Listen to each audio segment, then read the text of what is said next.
Subscribe कीजिए कुंडलिनी जागरण को और प्रेस कीजिए बेल आइकन को, जिससे कि आपको मिल सके हमारी लेटेस्ट वीडियो सबसे पहले। आत्मा को जगाने के लिए कुंडलिनी का जगाना जरूरी है। तो ये कुंडलिनी को किस नियम से जगाया जाए? वो तो हमारे ऊपर छोड़िएगा। वो बहुत अच्छा सवाल पूछा। इससे ये दिखाई देता है कि लोग कितने आतुर हैं। कुंडलिनी को जागरूक करना, जैसे कि आप कहें कि भाई एक बीज है, उसको कैसे जागरूक किया जाए? माँ के अंदर छोड़ दीजिए। अब वो कैसे जागरूक होता है? ये तो उसमें बनी हुई प्रक्रिया है जिससे वो अपने आप जागरूक हो जाती है।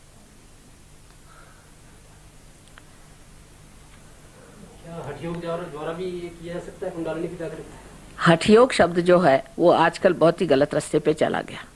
हठयोग पहले आप पतंजलि को तो कोई पढ़ता नहीं, अगर पतंजलि को पढ़े तो पता हो कि ये अष्टांग योग है। इसमें से यम नियम आदि ये हजारों वर्ष साल पहले अपने यहाँ जो 4 आश्रम बने हुए थे, उसमें इसकी व्यवस्था होती थी कि 25 साल की उम्र तक, जब तक कि लोगों की शादियां नहीं हुई, ब्रह्मचर्य स्थिति में ही वो देखते थे कि मनुष्य इसमें से कितने लोग ऐसे हैं जो कि पार हो सकते हैं, और उनके ऊपर में ये प्रयत्न किया जाता था।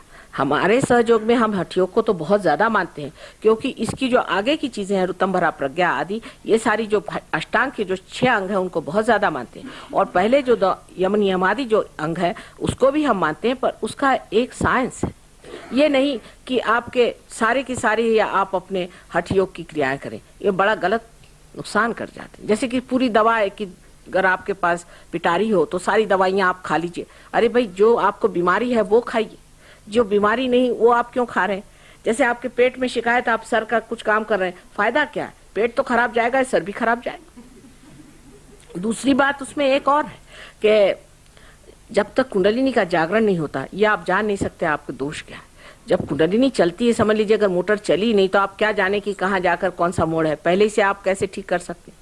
पहले मोटर को चलने दीजिए। कुंडलिनी जब चलेगी, जिस चक्र पे रुकेगी उस चक्र को कैसा करना है ये आप सीख लीजिए। उसमें हो सकता है कि कोई आसन करना पड़े, लेकिन वो बहुत कम है। मतलब जिस चक्र पे खराबी है उसे ठीक करना। लेकिन हम तो सारी ही क्रियाएं ऐसी सुबह से शाम तक करते रहते हैं, जिसको कहना चाहिए कि बिल्कुल ही उसमें हमें पता ही नहीं, जिसको इनडिस्क्रिमिनेट बिहेवियर कहते हैं, उस तरह से हम चलते रहते हैं, और उससे इतने प्रॉब्लम खड़े हो जाते हैं, इतने आपको मैं बता नहीं सकती। वो तो जब आप कभी सहयोग में आए तो आपको समझ में आएगा कि इस हठयोग से कितने प्रॉब्लम आ जाते हैं, क्योंकि इसका कोई रिश्ता उस पूरी चीज से नहीं है जो कि जिसे कि हम पतंजलि योग कहना चाहिए। हठयोग जो आजकल बना हुआ, ये तो सिनेमा एक्टरों के लिए है कि किसी तरह से अपने शरीर को दुबला कर लो।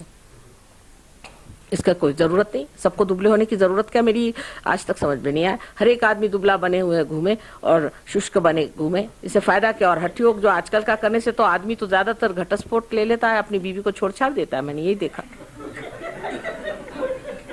और बहुत क्रोधी हो जाता है। जो हठयोग करता है आदमी बड़ा क्रोधी होता है।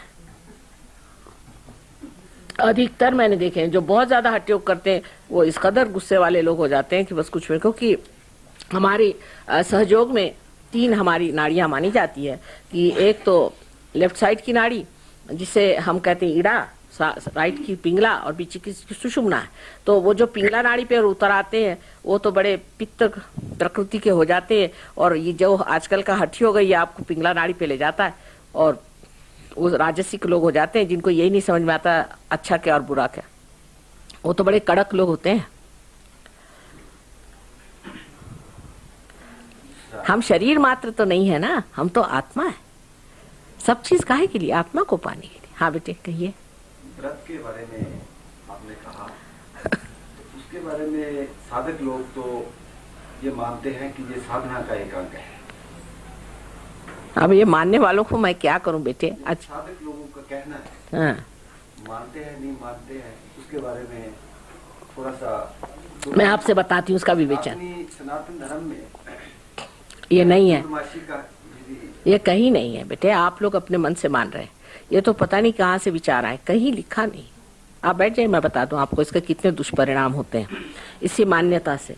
देखिए कि जब ईसा मसीह इस दुनिया में आए तो जू लोगों ने ये कहा कि हम ईसा मसीह को नहीं मानते। कहा क्यों? क्योंकि हम तो इसको मानते हैं कि मनुष्य को जब तक वो सफर नहीं करेगा उसको परमात्मा नहीं मिलेगा। अब ये उन्होंने मान्यता बना ली। न तो मोजेस ने ये नहीं कहा था, लेकिन मोजेस ने ये कहा था कि बड़े दुष्ट पापी लोग थे, तो उन्होंने इतने दुष्ट और इतने पापी थे कि उन्होंने कहा शरीयत जो बनाई हुई है मोजेस साहब ने बनाई, क्योंकि उनका इन दुष्टों के लिए तो ये जब तक इतनी भयंकर चीज न बनाई है, इतनी क्रूर चीज न बनाई है, ये ठीक होने वाले नहीं। और जब बहुत क्रूर चीज बना दी तो उसमें से जो निकल आएंगे वही बच जाएंगे, बाकी तो सब बेकार है। इसलिए उन्होंने शरीयत चीज बनाई। शरीयत बनाई मोजेस ने जूस के लिए, फॉलो उसको करते मुसलमान, ये आप जानते हैं। अब दूसरी बात रही व्रत की, भी बात वही है कि हम लोगों को यह है कि हम व्रत करें, किस लिए कि हम अपने शरीर को दुख दें। इन लोगों ने अपने शरीर को दुख देने पे विश्वास किया और उसको इतना ज्यादा मानते रहे कि ईसा मसीह को हम मानते नहीं, क्योंकि उसने कहा था मैंने अब तुम्हारे लिए सब सुख दुख भोग लिए और अब तुमको दुख भोगने की जरूरत नहीं। और वो बात सही है, हम आपको सहयोग में ये बात समझा देंगे कि किस तरह ईसा मसीह कौन सी जगह कौन सी चक्र पे कार्य करते हैं और किस तरह से हमारे कर्मों को खींचते हैं। समझने की बात है, महाविष्णु का अवतरण है।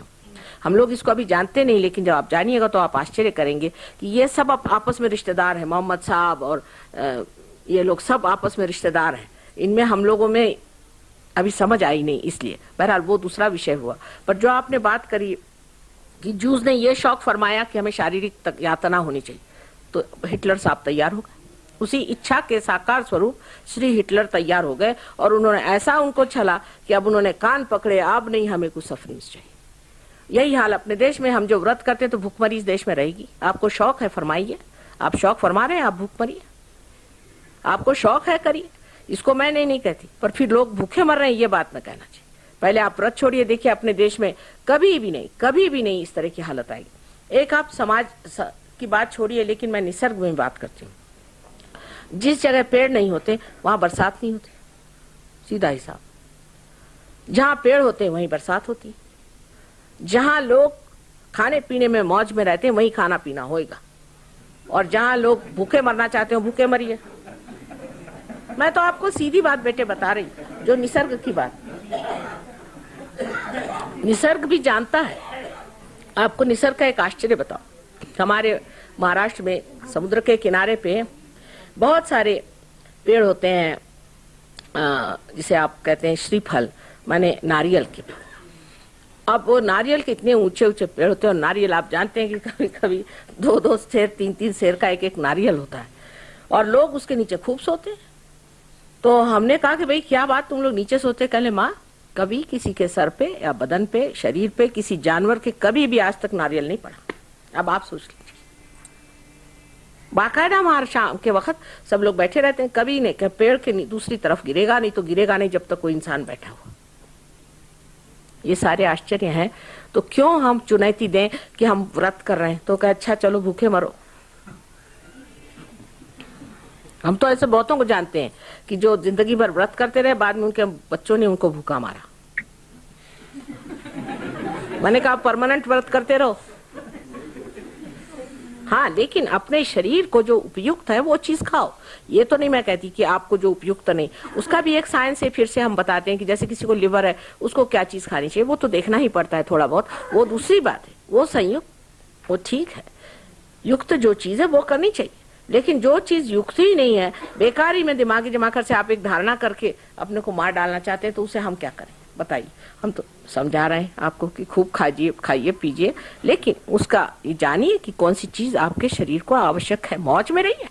परमात्मा ने सारी सृष्टि मौज में रहने के लिए बनाई, प्रसन्न रहना चाहिए, प्रसन्न।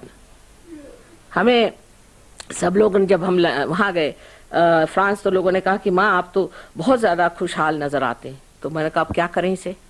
कहले नहीं, यहाँ तो लोग सोचते हैं कि जो आदमी खुशहाल है उसको तो दुनिया का कुछ पता ही नहीं, बड़ा इग्नोरेंट है। मैंने कहा अच्छा, तो यहाँ क्या सब बड़े मिजरेबल लोग रहते हैं? उन्होंने एक किताब आपने पढ़ी हुई, ले मिजराबल। तो जब मैं वहां पहुंची तो मैंने कहा तुम लोग तो होने ही हुए ले मिजराबल, क्योंकि हर तीसरे या चौथे घर के बाद में आप कुत्ता एक देख लीजिए, 10वें घर के बाद एक गंदी औरत वहां खड़ी देख लीजिए। मैंने कहा और इस देश में और होगा क्या? जहां सारी गंदगी भरी पड़ी हुई है, जहां सारा अधर्म है, तो सब तो ले मिजराबल होंगे ही, लेकिन मैं तो इसमें नहीं पड़ने वाली। अब जब वो बदल गए तो पता चल रहा है उनको भी कि आनंद क्या चीज है। हमें आनंद को प्राप्त करना है कि दुख को प्राप्त करना, पहली बात।